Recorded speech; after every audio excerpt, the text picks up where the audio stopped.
இன்று எத்தனை மணிக்கு தேவேந்திர ஃபட்னாவிஸ் இந்த விமானத்தில் ஹெலிகாப்டரில் பயணம் செய்தார்? அவருடன் யார் யாரெல்லாம் இருந்தார்கள்? இந்த விபத்து எப்படி ஏற்பட்டது? சலீம், முதற்கட்ட தகவல்கள். இப்போ அதாவது சமீபத்தில் என்ன தகவல் சொல்றாங்க அப்படின்னா, மகாராஷ்டிராவுடைய முதலமைச்சர் தேவேந்திர ஃபட்னவிஸ் அவர்கள் பாதுகாப்பாக இருக்கிறார். உடன் பயணம் சென்றோரும் பாதுகாப்பாக இருக்கிறார்கள். சிறிய காயங்கள் ஏற்பட்டிருக்கலாம். இன்னும் சமீபத்தில் நாங்க உங்களுக்கு தகவல் சொல்றோம் அப்படின்னு சொல்றாங்க. அந்த ஹெலிகாப்டர் ஆனது விழுந்து நொறுங்கி இருக்கிறது.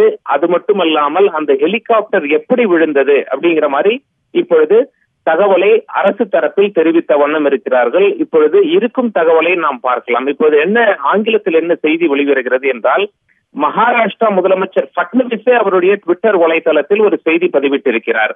அது, அவர் helicopter did meet with an accident in Latur, but me and my team is absolutely safe, nothing to worry. அவர் என்ன சொல்றார் அப்படின்னா, நாங்கள் பயணம் செய்த ஹெலிகாப்டர் விபத்தில் சிக்கியது உண்மையே.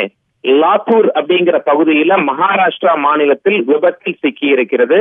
ஆனால் நானும் என்னுடன் பயணம் செய்தோரும் பாதுகாப்பாக இருக்கிறோம், கவலைப்பட தேவையில்லை அப்படின்னு சொல்லி மகாராஷ்டிரா முதலமைச்சர் தேவேந்திர ஃபட்னவிஸ் அவருடைய ட்விட்டர் வலைதளத்தில் பதிவு செய்திருக்கிறார். ஹெலிகாப்டர் எதனால் விழுந்து நொறுங்கியது, ஹெலிகாப்டர் விழுந்து நொறுங்க என்ன காரணம் என்பதை விசாரணையில் இருப்பதாக நமக்கு மகாராஷ்டிரா அரசு வட்டார தகவல் தெரிவித்திருக்கிறார்கள். எங்கிருந்து எங்கு பயணித்தார் என்ற தகவலை அவர்களிடம் முன்வைக்கும் பொழுது, இன்னும் சற்று நேரத்தில் உங்களுக்கு முழு விவரத்தையும் தருகிறோம் அப்படின்னு சொல்லி மகாராஷ்டிரா அரசு தரப்புல தகவல் சொல்லியிருக்காங்க. முக்கியமா அவங்க இப்ப என்ன விசாரணை பண்றாங்க அப்படின்னா, ஹெலிகாப்டர் விழுந்து நொறுங்க காரணம் என்ன? வானிலை சரியில்லையா? வானிலை சரியில்லை என்றால் அது முன்கூட்டியே விமானிக்கு தெரியாதா? இது ஒரு சின்ன ஹெலிகாப்டர், முன்கூட்டியே விமானிக்கு தெரியாதா? விமானி ஏற்கனவே எச்சரித்தாரா வானிலை சரியில்லை? அல்லது வானிலை எல்லாம் அதாவது தெளிவாக இருக்கிறதா?